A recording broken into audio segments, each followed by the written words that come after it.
Hey, if you've never seen sugar cane being burned before, this is what it looks like. This is a smoke plume, if you will, from some sugar cane being burned here in southern Texas.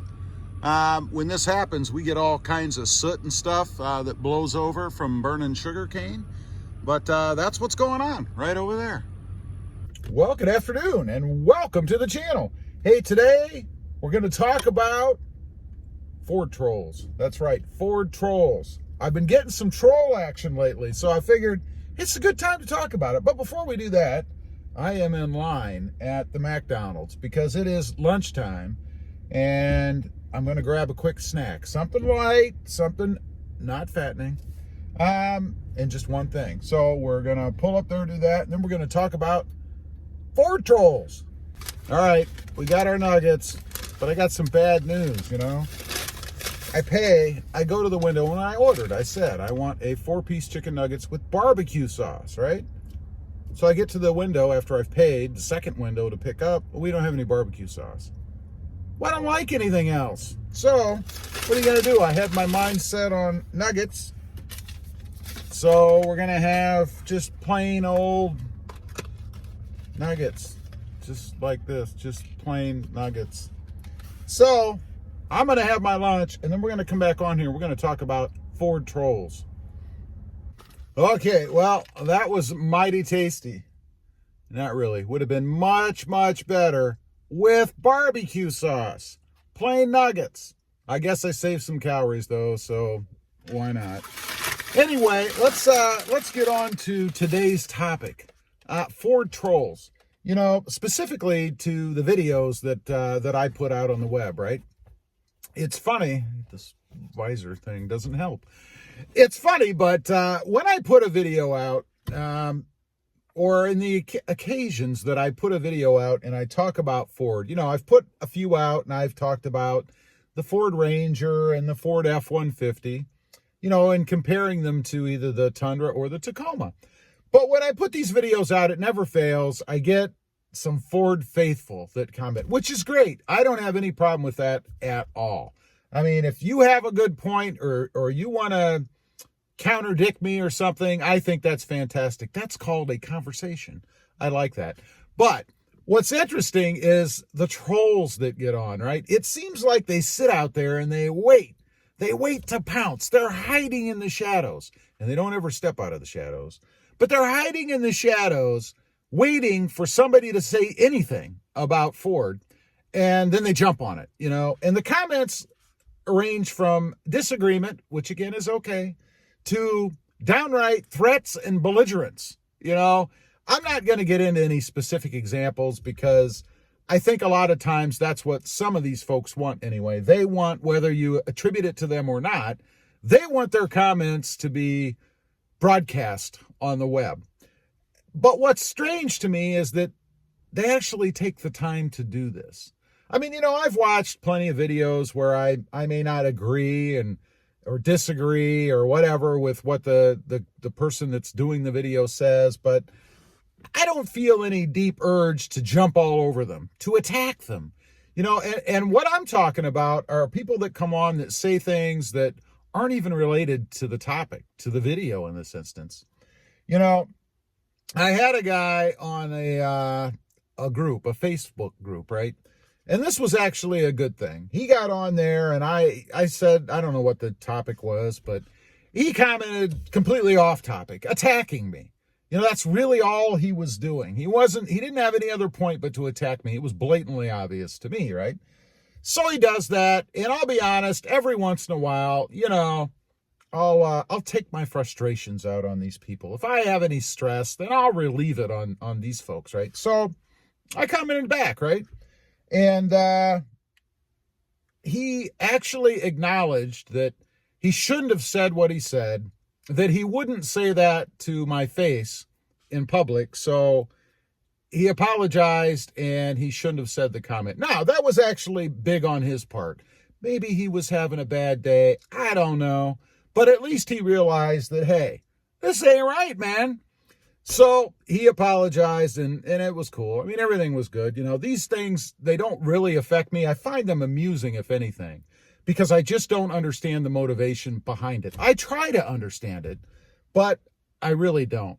You know, I often think, well, maybe these people lead just such a miserable, horrible life that this is what makes them feel better. So I'm providing some sort of an outlet or a public service, you know, that they can get on here and they can unleash on me. And maybe that actually saves somebody else. You know, instead of going home and yelling at the spouse or, you know, treating the dog bad or the neighbors or whatever they might do, they've relieved that frustration on me, and I then have removed the possibility of someone else having to endure it. I try to justify it that way.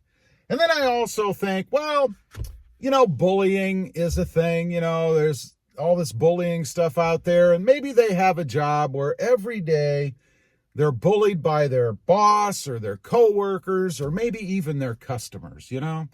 So this is the way they take out their frustration, and instead of exploding at the workplace and potentially losing their job, losing their income, they've now relieved or vented that frustration on my channel, and it saves them their job or their income.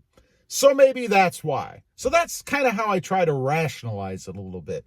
You know what? I'm providing a service. I'm doing a good thing, you know, because it doesn't really matter to me. Again, I just find these things kind of amusing. I'll give you another example. This one kind of blows my mind, not because of what was said, but because of the effort that went into saying it, right? There's a gentleman, an older gentleman by his own admission, that likes to follow me around on the videos, right? He watches the videos. I know he does because he at least comments enough in his attacks that I know he's watched at least some of the video, right?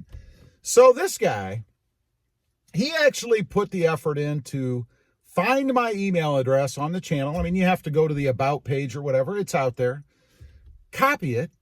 Go to his email service or whatever. Open up a new email. Paste it in. And then type up a long dissertation of hate and venom. And then send it off to me.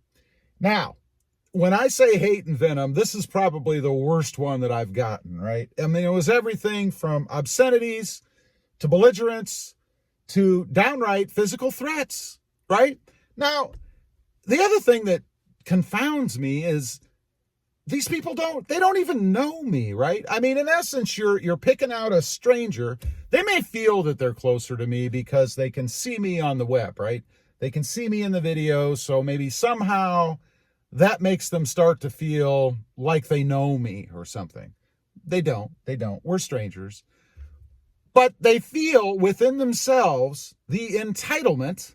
That's right, the entitlement. They are entitled to do this stuff because I'm out there in the public, as I am every day when I go to McDonald's or Walmart or the gas station. I mean, I'm out in public then. Nobody ever walks up to me and tells me that I look funny or my hair's too short or I talk funny or maybe I say too much. I mean, you know, the list goes on, right? I've never had that happen, not once in my entire life.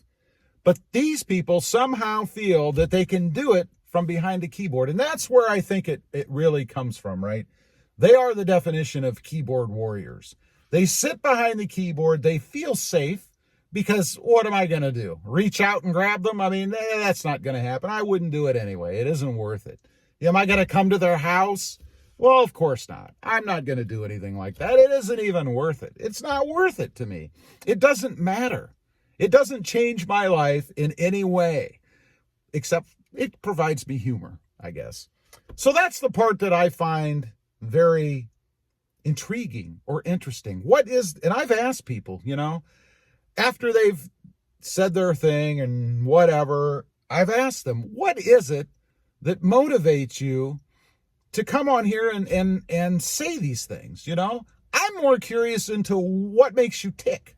I'm more curious as to what the motivation is behind it. It's intriguing to me. You know, I thought about going into psychology once, honestly.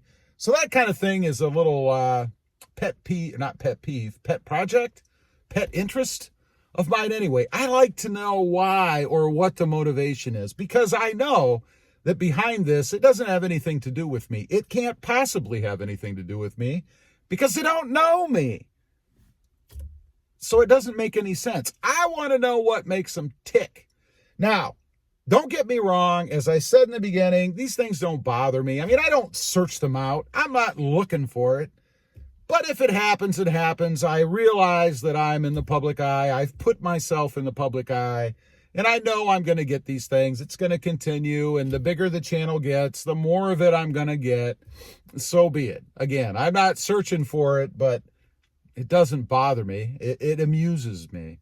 So anyway, I just wanted to get on here, kind of share with you guys a little bit of YouTube life, a little bit of what people like me experience. I know there are others. The Gear Runner, if you watch him, he's experienced this with Ford people on his channel as well. It's just part of the game, I guess. Leave a comment down below. Let me know what you think of this kind of stuff. Maybe you're guilty. Maybe you are one of those people. And if you are, why do you do it? Let me know. I am genuinely curious. As usual, I appreciate you guys watching. Don't forget to like, share, and subscribe. And we'll see you next time on the web. Have a great day. Bye.